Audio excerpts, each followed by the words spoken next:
PCC, Comando Vermelho e a guerra das facções contra o superministro Sérgio Moro. Isso é muito importante, tá, gente? A gente tem que ficar muito atento ao que está acontecendo no Brasil. E eu conversei um pouco com o ministro Ernesto Araújo sobre a importância da decisão de Eduardo Bolsonaro com relação à luta do narcotráfico.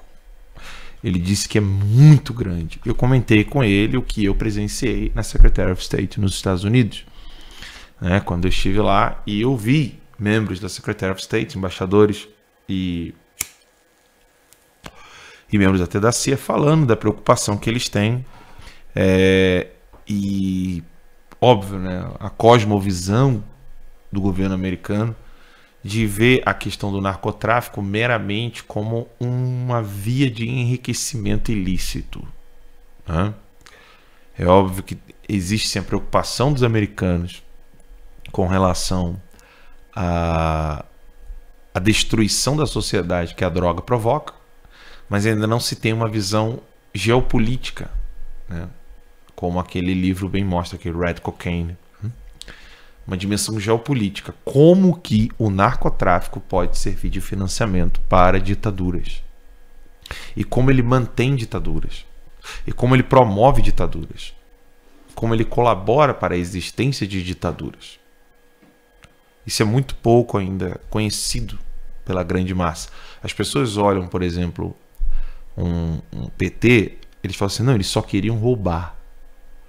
E você vê aí membros da classe falante, né, dos grandes jornais, escritores, jornalistas com grande audiência, hoje nem tão mais, né, nem tão grande assim, mas você percebe que a falta de informação de certos jornalistas com relação, relacionando a dificuldade que eles têm de relacionar a guerra do narcotráfico com a guerra política é muito grande. Óbvio, porque falta isso aqui, ó. Falta o livro do professor Olavo de Carvalho, que explica bem isso, não só no Imbecil Coletivo, como nos outros tantos livros do professor, né? Ele fala ali de filosofia, fala de geopolítica, mas também mostra em seus inúmeros artigos, sobretudo no Mínimo, né, que é uma reunião de artigos publicados em jornal, a relação que existe do narcotráfico com os partidos políticos. Até hoje eu ainda encontro muitas pessoas que já estão engajadas na política, que não sabe que o Comando Vermelho é vermelho exatamente porque ele foi criado no mesmo período que os membros do narcotráfico, as pessoas presas, os bandidos, né, que estavam presos na cadeia, estavam no mesmo período que estavam os membros do PT. Porque tem gente que não sabe que o Comando Vermelho também foi criado junto com o PT, não está no gibi. As pessoas esquecem que é o mesmo período cronológico. E você tem aqueles áudios que a gente já comentou aqui várias vezes. Isso é uma preocupação internacional. Isso não é uma preocupação só do Brasil. Isso é uma preocupação da Colômbia. Eu não perguntei essas coisas para o ministro, mas eu acredito que o nome do Eduardo Bolsonaro tenha mais peso por causa da luta do narcotráfico que financia ditaduras em toda a América Latina e Central e Caribe. Porque você imagina, a proximidade da Colômbia com os Estados Unidos já é evidente, já vem de longa data na luta contra as Farc. O próprio Bill Clinton favoreceu, não foi de maneira ingênua, né, favoreceu o narcotráfico na Colômbia, sob a égide de que ele estaria lá para combater o narcotráfico na Colômbia. Mas a relação entre Estados Unidos e Colômbia é muito forte. O próprio professor Olavo de Carvalho deu uma palestra esses dias lá em Miami, na Flórida, para um grupo cujo um dos membros é colombiano e já exerceu o papel de representar os Estados Unidos da América, por estar lá exilado, agora não mais, né? Mas esteve lá durante o tempo exilado, agora é cidadão americano, representou os Estados Unidos na ONU. Um colombiano que entende, que sabe o que são as Farc. E aqui no Brasil quase ninguém fala disso. Fala-se muito pouco das Farc. Fala-se pouco do prefeito de Manaus, que queria ajudar o Fernando Henrique Cardoso a ser uma ponte entre o governo Fernando Henrique Cardoso e as Farc. Tem gente que não sabe que isso tudo começou com Fernando Henrique Cardoso. O Sarney é aquele cara lá que não entende nada de economia, não entende nada de política, etc. Mas o Brasil desandou mesmo. O pau começou a quebrar. Foi com o FHC. Quem deu embaixada para a Coreia do Norte? FHC. Quem teve o ex-motorista, que não tem ex, né? O antigo motorista do Marighella como ministro das Relações Exteriores? O PSDB. E se você não sabe quem é Marighella, né? Você escreva no Google, Manual de Guerrilha Urbana. Quando você vê esse pessoal usando máscara, fazendo coquetel molotov, tacando na polícia, tacando fogo, o motorista do cara que ensinou tudo isso estava há pouco tempo atrás como ministro das Relações Exteriores do Brasil, e era do PSDB, no governo Temer. Então o narcotráfico está, sim, tremendo com Sérgio Moro e Bolsonaro. Vamos à matéria. As duas maiores facções criminosas do país, Comando Vermelho e Primeiro Comando da Capital, PCC, se uniram para enfrentar o superministro Sérgio Moro da Justiça e Segurança Pública. Em fevereiro, foi assinada uma norma na portaria 157 que proíbe o contato físico entre os familiares e os detentos, além de reforçar o veto às visitas íntimas. Contra essa norma, os criminosos das duas facções entraram na justiça através de advogados do Instituto Anjos da Liberdade, uma ONG que atua em prol dos direitos dos presos das unidades federais. A contestação chegou diretamente ao Supremo Tribunal Federal, sob o argumento que a portaria estaria violando preceitos fundamentais de encarceramento. A intenção da portaria, segundo Moro, é dificultar a comunicação dos presos com o mundo exterior, que enviavam recados por familiares e advogados. Peraí que eu me perdi aqui, desculpa. Como mundo exterior que enviava recados por familiares e advogados aos criminosos soltos. Os condenados, que eram membros de facções, as lideranças de quadrilha e afins, que tentaram fugir, perderam o direito às visitas íntimas. Trocando em miúdos, Moro deu uma cacetada no esquema de controle do crime que acontecia dentro das detenções e os presos ficaram bravinhos. Bem, o Brasil é um lugar onde eu tenho dificuldade de traduzir e explicar em outro idioma. Não porque é difícil de traduzir literalmente.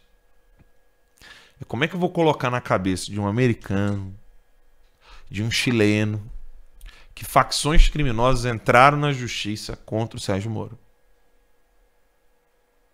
Não, eu quero que alguém tente me explicar isso. Tô aqui olhando pro Anderson porque... Como que eu vou explicar que uma facção criminosa entrou na justiça? Não deveria nem ter direito a entrar na justiça uma facção criminosa. É incrível isso. É o tráfico. Querendo dizer pro Sérgio Moro, ó, tem direitos nossos aqui que você tá violando. Aí depois o nego não quer que eu fique sentindo saudade do helicóptero do Pinochet, né? Não. Cara, não dá, entendeu? Não dá. E é exatamente por isso que essa falta de noção do que está acontecendo no cenário político brasileiro que muitas pessoas se perdem. Eu assisti boa parte da entrevista do Frota e eu achei ele muito coerente. Equivocado, mas coerente. Né? Afinal de contas, imagina você perder um monte de cargo que você achou que você ia receber e só quando fazer o que ele no partido. Né?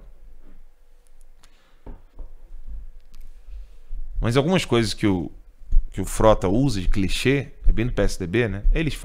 Bolsonaro fala umas coisas que são desnecessárias. Desnecessário é isso aqui, ó. Se um presidente da República lê isso aqui em rede nacional e fala puta que pariu, ele tá certo. Existem coisas que quando você trata de maneira polida, você está de alguma maneira legitimando aquela ação pérfida. Por exemplo, Chegou à nossa redação uma matéria nos Estados Unidos que nós fomos averiguar, encontramos no site português e que era verdadeira.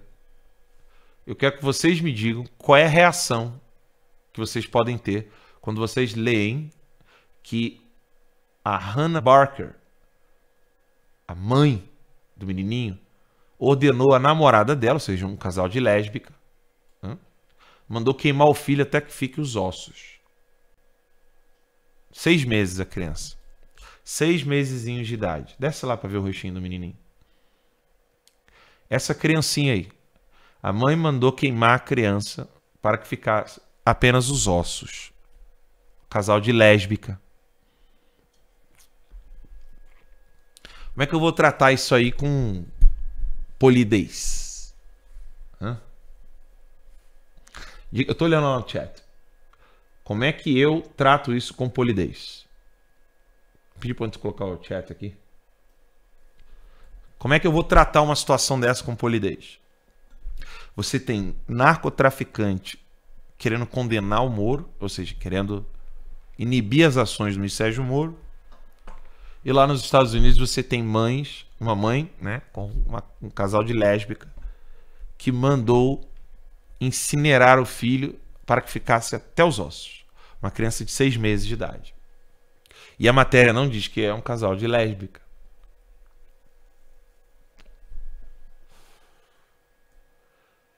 Como é que eu vou tratar uma situação dessa? Com polidez.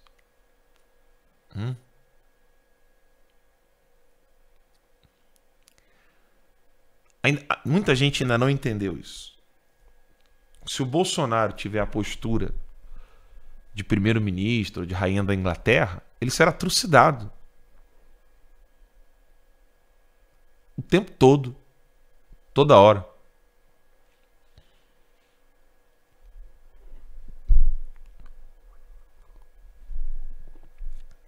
Eu confesso que eu não consigo ficar comentando o caso das meninas, dessa criancinha, porque eu me emociono muito. Eu sou pai, antes de ser jornalista, sou pai, sou católico.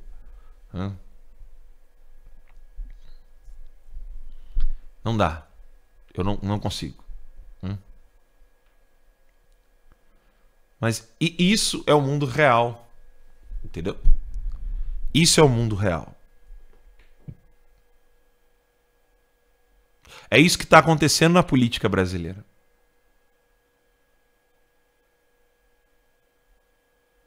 Eu viajo muito. Eu conheço muita gente. Desde o cara que serve cafezinho, do cara que trabalha como pedreiro, até o mais alto escalão da República Brasileira. Eu confesso a vocês que eu tenho dificuldade de entender. Eu falei de manhã sobre o processo dialético, né? Você sai da caixinha e tenta pensar como o outro.